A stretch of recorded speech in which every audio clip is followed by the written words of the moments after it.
सिंहदरबारलाई असफल बनाउन सिंहदरबारभित्रै षड्यन्त्र। विदेशीको आड पाएपछि अदालत पनि सक्रिय, चार शक्तिले खेल्दैछन् खेल।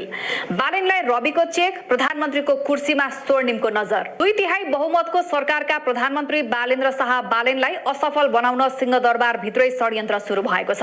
देशको मुख्य प्रशासनिक केन्द्र सिंहदरबारबाटै मन्त्रालयका सचिवदेखि अर्थमन्त्रीसम्म बालेन सरकारलाई असफल बनाउन षड्यन्त्र बुनिरहेका छन्। स्थायी सरकार भनेर चिनिने कर्मचारी संयन्त्रमाथि सरकारले सुरुदेखि नै प्रहार गरेर मनोबल कमजोर बनाएको, निजामती ऐनको ड्राफ्ट कर्मचारी मैत्री नबनाएको, मर्यादा क्रम मिचेर जुनियरलाई मुख्य सचिव नियुक्ति गरेको भन्दै बालेन सरकार विरुद्ध कर्मचारीहरू षड्यन्त्र बुनिरहेका छन्।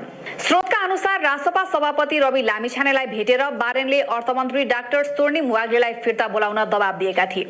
प्रधानमन्त्री बालेनले अर्थमन्त्री वाग्ले विदेशीको इशारामा चलेको, बजेट मार्फत जनता चिडियाएको र ऋण लिनमा मात्र ध्यान दिएको आरोप लगाउँदै रविलाई तुरुन्तै फिर्ता बोलाउन दबाब दिएका थिए।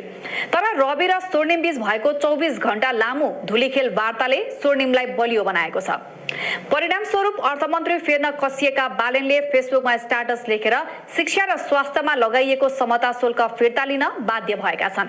औपचारिक निर्णय बिनै बालेनले अर्थमन्त्री वाग्लेले लगाएको समता शुल्क फेसबुक स्ट्याटस मार्फत फिर्ता लिएको घोषणा गरेर प्रधानमन्त्री र अर्थमन्त्री बीचको विवाद छरपष्ट पारेका छन्। यता स्वर्णिम वाग्लेले आफू हट्ने हल्लापछि आफन्त र नजिकका व्यक्तिहरूसँग आफै प्रधानमन्त्री बन्ने गरी गृह कार्य गरिरहेको बताउने गरेका छन्। प्रधानमन्त्रीमा बालेन अपरिपक्व देखिएको भन्दै उनले आफू प्रधानमन्त्री बन्न सभापतिबाट ग्रीन सिग्नल पाएको दावी गर्ने गरेका छन्।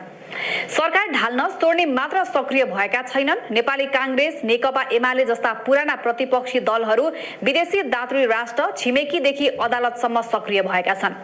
राज्य संयन्त्रमा रहेको आफ्नो पुरानै संयन्त्र प्रयोग गर्दै उनीहरूले सरकारलाई असफल बनाउने खेल खेलिरहेका छन्।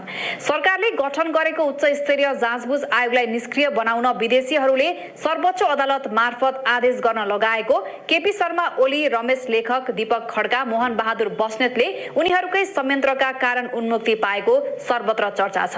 एमालेमा अस्वाभाविक रूपमा धनी बनेका ठूला नेता विष्णु पौडेलमाथिको मुद्दा कमजोर हुनुमा पनि यही संयन्त्रले काम गरेको सरकारको बुझाइ छ।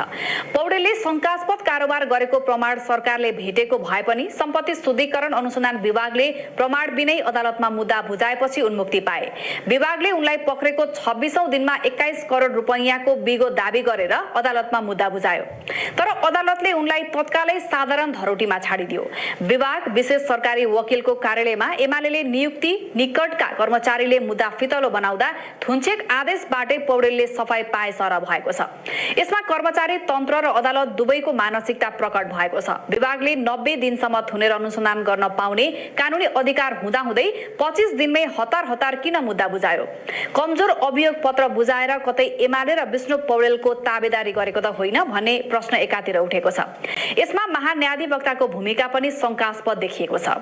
विशेष अदालतबाट भएका विवादित आदेशमाथि त झन तत्काल छानबिन अघि नबढाउने हो भने बालेन सरकारले चालेका सुशासनका पाइलामा थप तगाराहरू तेर्सिने निश्चित छ।